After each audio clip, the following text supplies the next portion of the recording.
kebiasaan membaca, ada hal-hal yang baru kusadari di usia yang menyentuh kepala 3 ini. Dulu, mungkin aku tertarik membaca buku yang banyak dicari orang, memberi pelajaran besar, menawarkan cara berpikir baru yang bisa mengubah hidup. Tapi aku mulai menyadari, kadang buku yang kita baca secara acak tanpa ekspektasi apapun juga memiliki nilainya sendiri.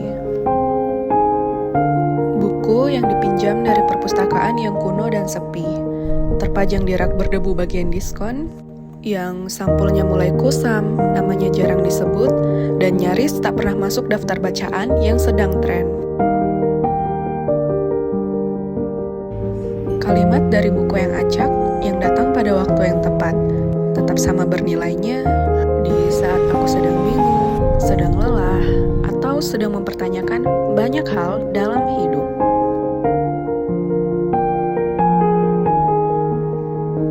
Mungkin karena membaca bukan hanya soal mengulik informasi, tapi juga melatih intuisi, mengasah kemampuan membaca pola, dan perlahan menghubungkan potongan-potongan kehidupan menjadi satu benang merah. Melalui memoir, aku belajar tentang kehidupan yang belum pernah kualami.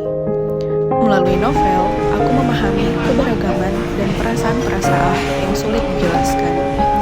Melalui buku non-fiksi, aku menyadari bahwa banyak pertanyaan yang kupikir hanya milikku ternyata sudah dipikirkan oleh orang lain jauh sebelum aku lahir. Buku memberiku peta dan membahasakan tentang apa yang sedang terjadi. Membaca adalah pertemuan antara informasi dan kehidupan yang sedang kita jalani. Setiap pembaca akan datang dengan cerita kehidupan dan pemaknaan yang berbeda atas sebuah buku. Kalimat yang dianggap biasa saja di waktu tertentu bisa terasa sangat berarti di fase hidup yang lain. Di usia 30-an ini, aku juga belajar bahwa membaca tidak harus selalu produktif. Tidak setiap halaman harus menghasilkan ide. Tidak setiap buku harus memberikan pelajaran hidup.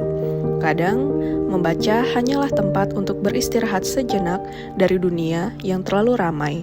Dan itu tidak apa-apa. Aku juga berhenti merasa bersalah karena membaca lebih lambat. Karena sekarang aku tahu, tujuan membaca bukan untuk segera sampai di halaman terakhir, melainkan menikmati perjalanan di antara halaman-halaman itu.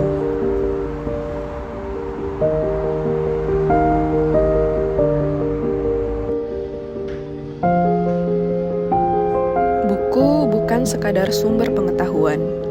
Buku adalah teman perjalanan. Mungkin itulah pelajaran-pelajaran favoritku dari membaca di usia 30-an. Bahwa buku yang terpajang di rak diskon dan perpustakaan yang sepi juga bisa mengubah hidup segelintir orang yang menemukannya. Membaca tidak selalu untuk mengingat dan menghafal, tetapi juga bisa untuk hiburan dan melupakan.